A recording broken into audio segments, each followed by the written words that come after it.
Le 1er septembre 2027, envoyer une facture via Excel ou Word deviendra illégal. Pas déconseillé, illégal. Jusqu'à 50 € d'amende par facture non conforme. Oui, 50 € d'amende par facture non conforme envoyée. Jusqu'à 15 000 € par an. Et ce chiffre vient d'être multiplié par 3 via la loi de 2026. Avant, c'était 15 €, l'État a durci le ton. Et le pire, c'est que la plupart des artisans et des indépendants ne sont même pas au courant de ça. Alors, dans cette vidéo, je vais vous expliquer point par point pourquoi l'État interdit Excel, les 2 dates à retenir obligatoirement, ce que vous devez faire concrètement, sans jargon, en 5 minutes, c'est parti.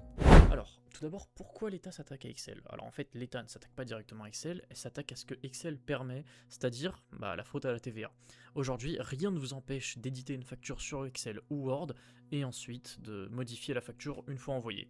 Vous changez un montant, une date, bref, ce que vous voulez, aucune trace. L'État estime perdre plusieurs milliards d'euros de TVA par an juste à cause de ça. C'est pour ça qu'ils ont durci cette loi et même, j'ai envie de vous dire, qu'ils ont créé le système de facturation électronique. Donc, à partir de 2027, une facture devra respecter 3 règles qu'Excel ne permet pas de tenir. 1. Être inaltérable. Une fois émise, impossible de la modifier. La moindre correction passe par un avoir obligatoirement. 2. Être dans un format électronique structuré. Pas un simple PDF, un fichier qui contient des données lisibles par l'administration. C'est ce qu'on appelle communément le format facture X. En apparence, c'est un PDF totalement normal, comme ceux que vous envoyez par le passé, mais il y a à l'intérieur une sorte de bout de code que le fisc peut lire automatiquement. 3. Transité par une plateforme agréée qui transmet vos données directement à l'administration fiscale sans que vous n'ayez à rien faire de votre côté. Votre fichier Excel ne peut respecter aucune de ces 3 règles. Ce n'est pas une nouvelle mise à jour, c'est une restructuration complète de votre système de facturation. Bref, maintenant, le plus important, les 2 dates. Et faites bien attention parce que tout le monde confond. Le 1er septembre 2026, c'est dans très peu de temps, on y arrive.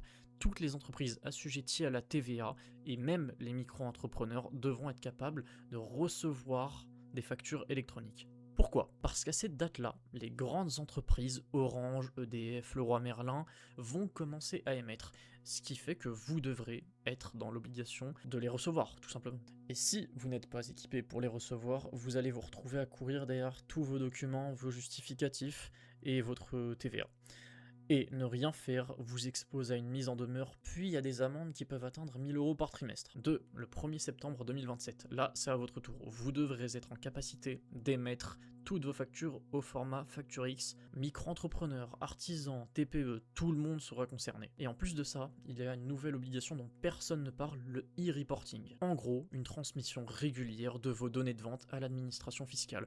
Un peu comme une déclaration URSSAF supplémentaire. Chaque transmission manquée, c'est 500 € d'amende. Ouais, ça commence à chiffrer. Votre logiciel devra le gérer pour vous, sinon c'est vous qui le ferez à la main. Bon, concrètement, qu'est-ce que ça veut dire pour vous? Si aujourd'hui vous facturez sur Excel, Word, bref, ce que vous voulez, vous avez jusqu'à septembre 2027 grand maximum pour pouvoir être en mesure de gérer tout ça. Mais honnêtement, attendre la dernière minute, c'est pas la meilleure chose à faire.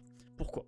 En 2027, des millions d'entreprises vont migrer en même temps. J'imagine que comme moi, vous n'avez pas envie d'arriver en plein milieu à devoir apprendre un nouvel outil au plein milieu de la cohue pendant que vous avez des chantiers ou du travail à gérer. Le bon réflexe, c'est de passer à un outil de facturation électronique dès maintenant. Et quand vous choisissez, vous avez 3 choses à vérifier. 1. Que vos factures soient inaltérables avec une numérotation continue. Que le logiciel a ou prépare le format Facture X. Et troisièmement, qu'il sera connecté à une plateforme de transmission agréée. Si le logiciel que vous utilisez ou que vous comptez utiliser n'aborde pas ces 3 principes-là, fuyez. Et la réalité, c'est que moi, je vous dis tout ça actuellement parce que je suis en plein dedans. Je développe Caliceo, un logiciel de facturation spécialement fait pour les artisans et les indépendants, pas pour les PME de 250 personnes. L'idée, elle est simple. Votre facture, en 30 secondes, vos relances d'impayés automatisées pour vous. Et la réforme entièrement gérée pour vous, sans que vous n'ayez à comprendre ce que veut dire PDP, X-Facture, e-reporting, on le fait pour vous. Et si vous voulez tester, vous avez 14 jours gratuits, sans carte bancaire, le lien est en description. Et si vous voulez juste vérifier où vous en êtes, pas de souci, il y a une checklist gratuite à télécharger.